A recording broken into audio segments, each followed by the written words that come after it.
पूरे देश में आज रात 12 बजे से संपूर्ण देश में संपूर्ण लॉकडाउन होने जा रहा है। तो सुना आपने प्रधानमंत्री नरेंद्र मोदी को, उन्होंने कहा है आज रात 12 बजे से पूरे देश में संपूर्ण लॉकडाउन। हालात ये हैं कि देश में कई जगह सड़कों पर बिहार के मजदूरों को भूखे प्यासे पैदल जाते हुए देखा जा सकता है। जान हथेली पे देख के जा रहे हैं, न पहनने को, न खाने को, न कुछ। कैसे मर जाऊं, क्या रहूं, क्या खाऊं, कोई सुविधा नहीं तो क्या करूं। तो हम लोग नहीं जाएंगे तो यहाँ मर जाएंगे भूखा प्यासा।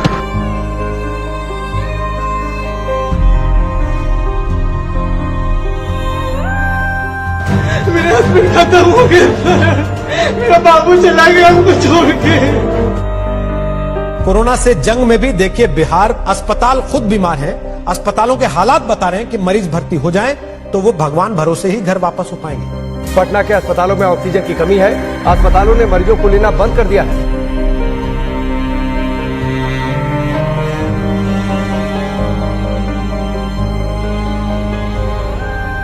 समझ लो ऐसी यादें हैं कि मरते दम तक नहीं भूल पाएंगे। कोविड विश्वव्यापी समस्या थी, संकट आया, सबको कष्ट हुआ, लॉकडाउन हुआ, त्राही त्राही मची। लेकिन पूरे देश में जो दुर्दशा बिहार के लोगों की हुई, लोगों ने बिहार के लोगों को घरों से निकाल दिया। लोगों को बस तक नहीं मिला, ट्रेन नहीं, गाड़ी नहीं, पैदल चल के बच्चों को लेकर अपनी पोटली, अपनी जीवन की पूरी कमाई, जमा पूंजी लेकर हजार किलोमीटर महिलाएं, बच्चे पैदल चलकर आए। महीनों तक वो नजारा चलता रहा और हम जैसे लोग सारी शक्ति, ताकत, साधन होने के बावजूद कुछ नहीं कर सके। ऐसा लगा कि नहीं, अगर भगवान ने शक्ति बुद्धि दी है, कुछ ऐसा करना होगा जिससे कि समाज सुधरे। नेताओं को जिताते हराते रहने से कुछ नहीं होगा। मेरा मोह भंग हुआ। फिर साल भर अपने लिए रखा, सोचने के लिए, समझने के लिए कि क्या करना है, कैसे करना है। और तय करके जब 2 मई 2022 को मैं आया बिहार में, 2 अक्टूबर से गांधी आश्रम पश्चिम चंपारण से पदयात्रा शुरू करेंगे। हर गांव, हर शहर, हर गली, हर मोहल्ले, हर पंचायत में पहुंचने के लिए पूरे बिहार में एक बार जाने का प्रयास करेंगे। जन सुराज क्या है? ये समाज की मदद से एक नई राजनीतिक व्यवस्था बनाने का प्रयास है। लहरा दो,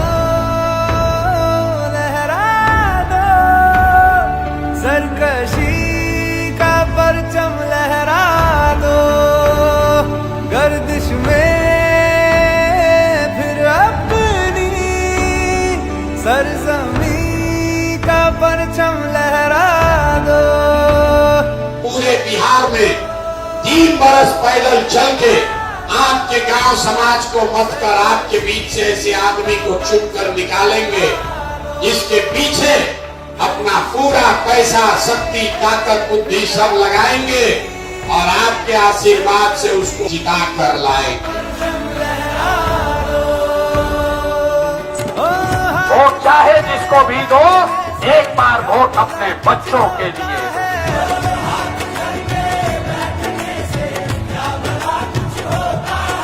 वोट देते समय स्वार्थी बनिए, अपना और अपने बच्चों का हित देखिए।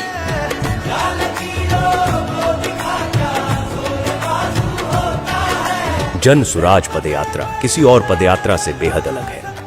इसका लक्ष्य सुर्खियां बटोरना नहीं, लोगों के बीच जाना था। उन लोगों की समस्याएं, उनका दुख समझना था जो आजादी के 7 दशक बाद भी मुख्य धारा में नहीं पहुंच पाए। प्रशांत किशोर उस बिहार को ढूंढने निकले थे जो विकास की दौड़ में इतना पीछे छूट गया था कि वहां उम्मीद की कोई किरण तक नहीं पहुंचती थी, जिसे देश के सभी नेताओं और दलों ने न सुधर पाने वाला राज्य मान लिया था। जन सुराज पदयात्रा का कोई समय निर्धारित नहीं है। जब तक एक पंचायत की सभी समस्याओं का पता न चले, अलग अलग समाज और वर्गों के लोगों की मुश्किलों का पता न चले, तब तक प्रशांत किशोर उसी पंचायत में रहते। बिहार में ये पहली बार हो रहा था कि कोई व्यक्ति पायदान में खड़े आखिरी शख्स तक पहुंच रहा था, उससे बात कर रहा था।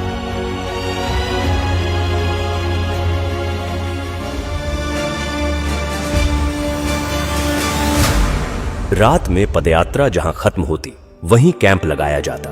इस कैंप में प्रशांत किशोर 200 से 250 पदयात्रियों के साथ रुकते। न सोने की सही जगह थी, न पीने का साफ पानी। कैंप में सुविधाओं का अभाव था, लेकिन बिहार में बदलाव लाने के हौसले के आगे ये तकलीफें असर नहीं करती थी। सुबह होते ही कैंप में गांव वालों का आना शुरू हो जाता। प्रशांत किशोर उनसे मिलते और उनकी समस्याओं पर बात करते। लोगों को यकीन था कि कोई सुने न सुने प्रशांत किशोर उनकी आवाज सुनेंगे और उनका दुख दूर करेंगे।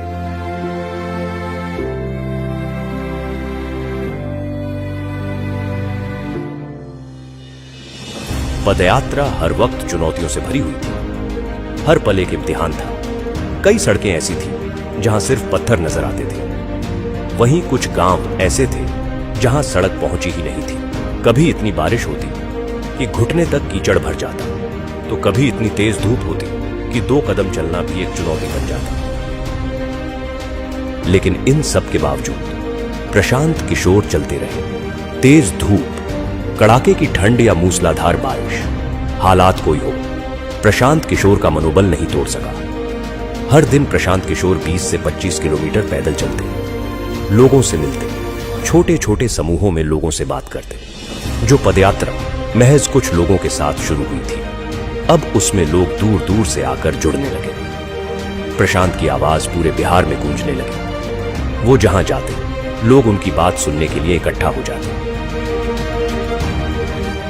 जिस मुखिया को, विधायक को जात और धर्म के नाम पर 500 रुपया और मुर्गा भात के लालच में आप वोट देते हैं, वही आदमी जब जीत कर आता है, आपके हलक में उंगली डाल के 5,000 10,000 रुपया निकालता है और आप बाप बाप चिल्लाते हैं कि भैया बड़ा भ्रष्टाचार।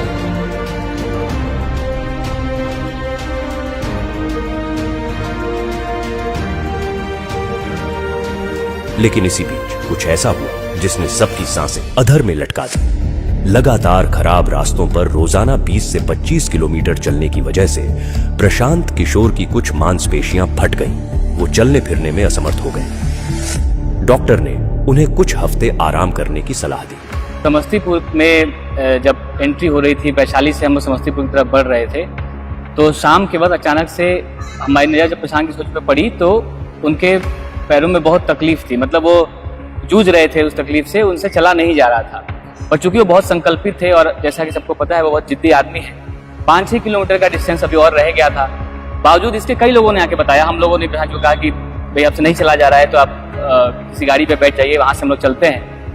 लेकिन तब भी उन्होंने उसको किसी तरीके से कंप्लीट किया। शाम को जब पदयात्री आपस में बैठ के बातचीत कर रहे थे तो ये बातचीत चल रही थी, सब मायूस थे और एक बार के लिए लग रहा था कि अब शायद ये पदयात्रा कभी ना चले, जितना तकलीफ में प्रशांत किशोर उस वक्त दिखाई पड़ रहे थे। लेकिन महज कुछ दिनों के बाद ही उतने ही उत्साह के साथ उसी मोरवा ब्लॉक के लरुआ गांव से पदयात्रा फिर से शुरू होती है। तो वहां महिलाएं उनको आशीर्वाद देने के लिए लगातार आए हैं। सबकी आंखों में आंसू है, इमोशनल है। जैसे ही पदयात्रा चलती है, कई लोग उनको गले लगा लेते हैं, कई महिलाएं उनके सर पे हाथ रख देती है उनको आशीर्वाद देने के लिए।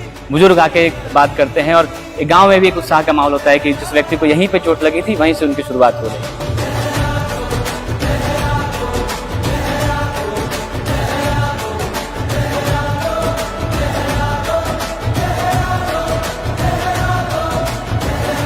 कई लोग हमको कहते हैं भैया बड़ा कठिन काम ले लिए। मेरे घर वाले, मेरे दोस्त मित्र, जानने वाले, सहयोगी सब यही कहते हैं ये तो बहुत कठिन काम आपने ले लिया है। मैं कहता हूं भाई कठिन है इसलिए मुझे करना है, कोई दूसरा नहीं हिम्मत करेगा इसलिए मुझे करना है।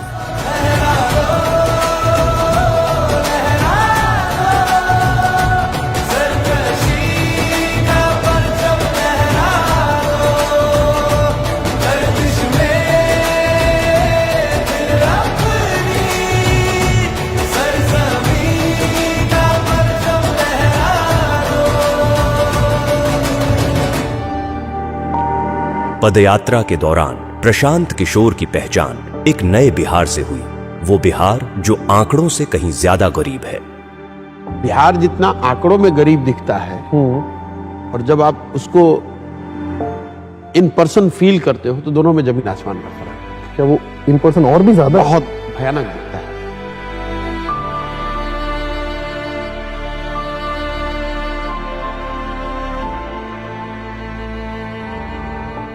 जब आप उसको विजुअली देखते हैं, इंटरैक्ट करते हैं, तो कभी कभी वो मतलब घबराहट सी होती है, इतनी मतलब है घबराहट होती है, यार ये कैसे सुधरेगा, कितना पीछे छूट गए हम लोग। क्वाइट कॉमन, आप किसी भी सभा में आप बैठते हैं तो 5-10 ऐसी बूढ़ी महिलाएं आपको मिल जाएंगी, बुजुर्ग मिल जाएंगे जो कहेंगे कि हमारे पास कुछ नहीं है, 400 रुपये पेंशन मिलता है, वो भी नहीं आ रहा है, बच्चों ने मुझे निकाल दिया है, मेरे पास घर नहीं है।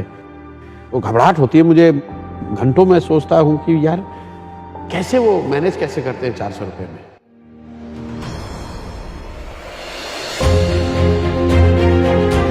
दो सालों की पदयात्रा में प्रशांत किशोर ने लोगों को जागरूक किया, उन्हें अपने वोट की सही ताकत का एहसास करवाया, उन्हें बताया कि उनका और उनके बच्चों का जीवन बदलने का तरीका है सही मुद्दे पर वोट देना। लेकिन हर जगह लोग यही कहते कि उनके पास विकल्प नहीं है। इसके अभाव में हर बार उन्हें न चाहते हुए भी उन्हें कुछ दलों को वोट देना पड़ता है। इसी सवाल के गर्भ से निकला जन सुराज अभियान को राजनीतिक स्वरूप बनाने का विचार। जन सुराज के 1 करोड़ से ज्यादा संस्थापक सदस्यों के साथ चर्चा की गई, हर बात पर बारीकी से बात की गई और इसके बाद सबकी सहमति से तय हुआ कि इस अभियान को अब राजनीतिक दल का स्वरूप देना जरूरी है ताकि बिहार की विकल्पहीनता खत्म हो। 25 में बिहार में नई व्यवस्था बननी है। आपने हाथ में राखी बांधी है, तब आपका हाथ पकड़ रहे हैं और भरोसा रखिए आपको भी हारने नहीं देंगे। 2025 में जनता का राज बनाए।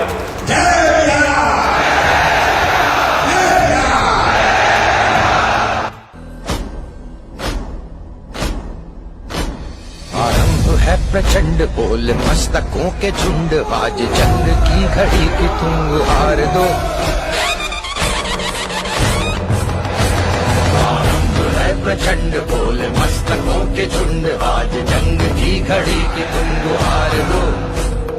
मान वान शान या कि जान गाहो दान, आज एक धनुष के बाण पे उतार लो। आरंभ है प्रचंड, मन करे सो प्राण दे, जो मन करे सो प्राण ले, वही तो एक सर्वशक्तिमान है। विश्व की पुकार है, ये भागवत का सार है कि युद्ध ही तो वीर का प्रमाण है। जो लड़ सका है वो ही तो महान है। जन सुराज को आधिकारिक तौर पर जन सुराज पार्टी के तौर पर स्वीकार कर लिया गया है।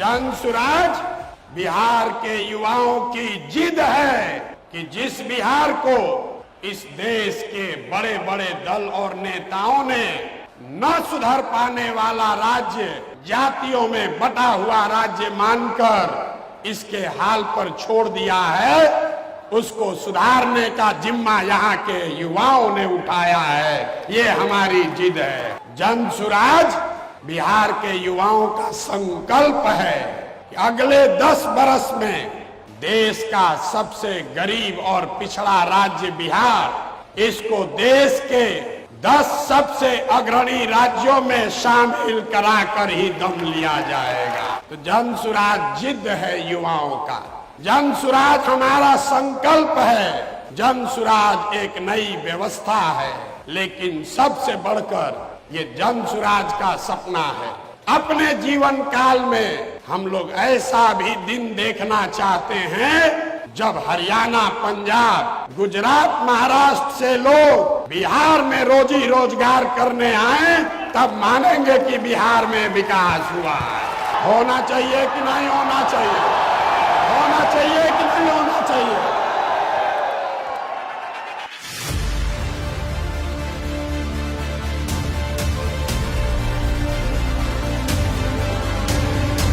कार्यवाहक अध्यक्ष जिसको नियुक्त किया जा रहा है, जिनके नाम पर सबकी सहमति है। वो सज्जन यहाँ मधुबनी के हैं जिनका नाम है मनोज भारती।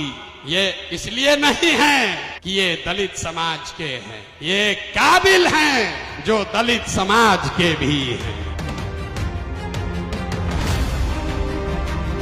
ये पहला ऐसा दल होगा जहां पर उम्मीदवारों का चयन जनता के द्वारा किया जाएगा।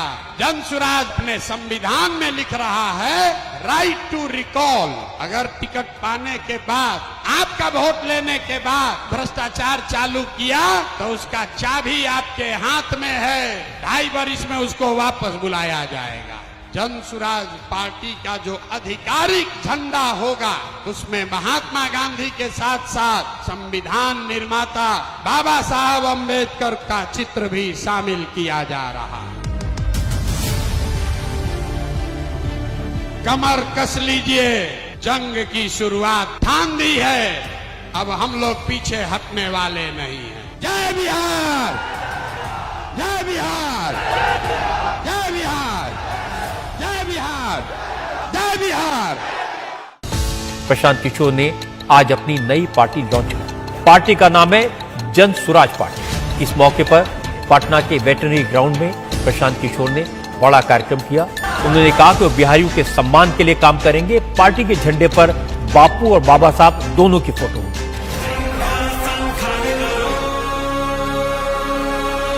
मैं यहाँ से यात्रा पर निकलूंगा और आपके घर, आपके गांव आऊंगा, ये हमको रोक नहीं सकते हैं।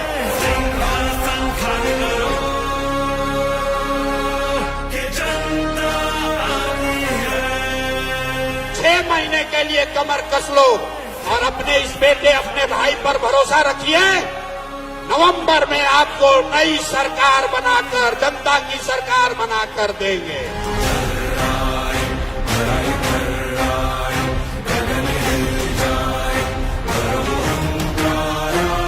आप हमारे साथ आइए, हमारे साथ आइए और पूरे देश के राजनीति का निडिल घुमाकर अगर बिहार के ओर न कर दिए तो आपका बेटा नहीं।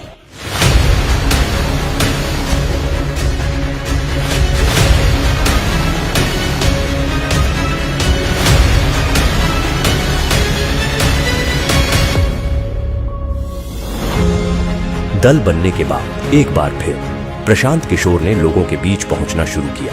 इस यात्रा को नाम दिया गया बिहार बदलाव यात्रा। मकसद वही था, दशकों से विकास की दौड़ में पीछे छूट रहे बिहार के लोगों को बताना कि वो गरीबी और बदहाली से कैसे निकल सकते हैं। लोगों को ये एहसास दिलाना कि वो अपने वोट की ताकत से बिहार में कैसे बदलाव ला सकते हैं। यात्रा की शुरुआत जयप्रकाश नारायण के पैतृक गांव सिताब दियारा से हुई, लेकिन वहां पहुंचकर पता चला कि जेपी के घर का बिजली कनेक्शन कटा हुआ था क्योंकि बिजली बिल का भुगतान नहीं किया गया था। इस स्थिति से साफ हो गया कि 40 साल से जेपी के नाम पर राजनीति करने वालों की मानसिकता क्या है। प्रशांत किशोर ने इस स्थिति को जनता के सामने रखा। भाई बताइए, जेपी के घर में भारत रत्न आपने दे दिया, आप जेपी की महिमा मंडन कर रहे हैं, नाम पर कुर्सी पर बैठे हुए हैं और उनके घर में बिजली नहीं है, अंधेरा रहता है। इससे ज्यादा दुर्भाग्य की बात क्या हो सकती है।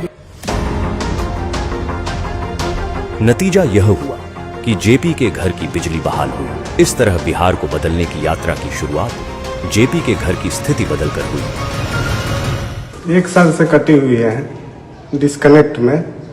आज प्रशांत साहब आए हुए हैं तो बिजली चालू हो गई यहाँ पे। बिहार बदलाव यात्रा ने इस बात को साफ कर दिया कि प्रशांत किशोर ने लोगों के मन में उम्मीद भर दी है। वो जहां जाते हजारों की भीड़ उनके स्वागत में खड़ी रहती। लोग दूर दूर से प्रशांत किशोर को सुनने आ रहे थे। वोट बिहार का तो फैक्ट्री कहाँ लगना चाहिए, बिहार में कि गुजरात में? सबको बोलना है, वोट बिहार का तो फैक्ट्री कहाँ लगना चाहिए, बिहार में कि गुजरात में? बिहार में कि गुजरात में?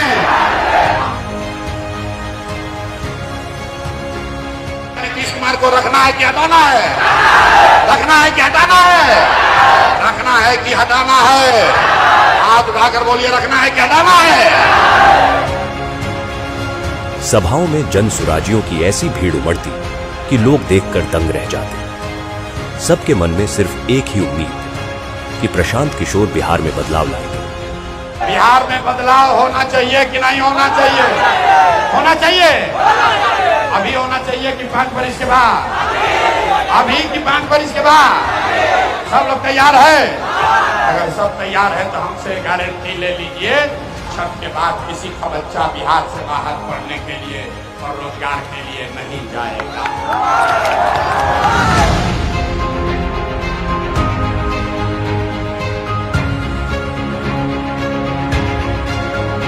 प्रशांत किशोर ने बिहार में इन 3 सालों में जो करके दिखाया है, उसने बिहार की राजनीति की दशा और दिशा दोनों बदल दी है।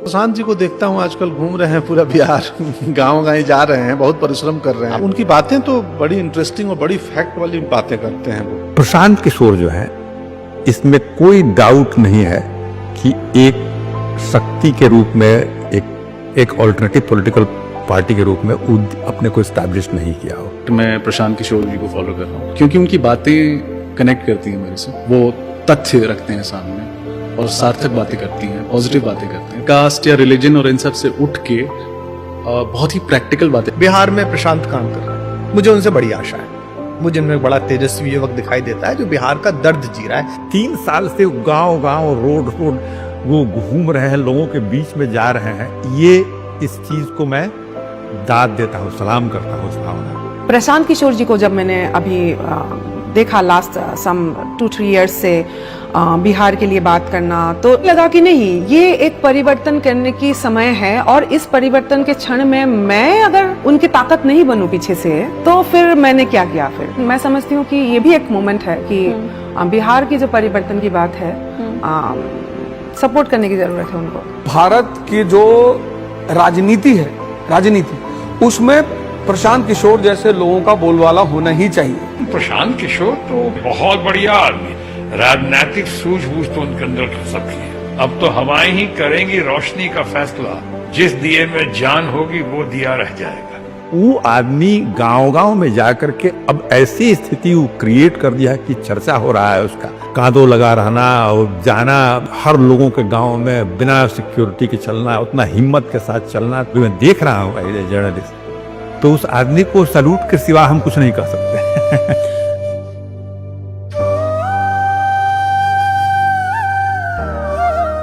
जीवन में मेरे पास जो कुछ भी है वो सब कुछ मैंने इसमें दाव पर लगाया है, अपना सब कुछ झोंका है इस पर, और ये तय करके आए हैं कि चाहे जो भी करना पड़े, किए बगैर मानूंगा नहीं।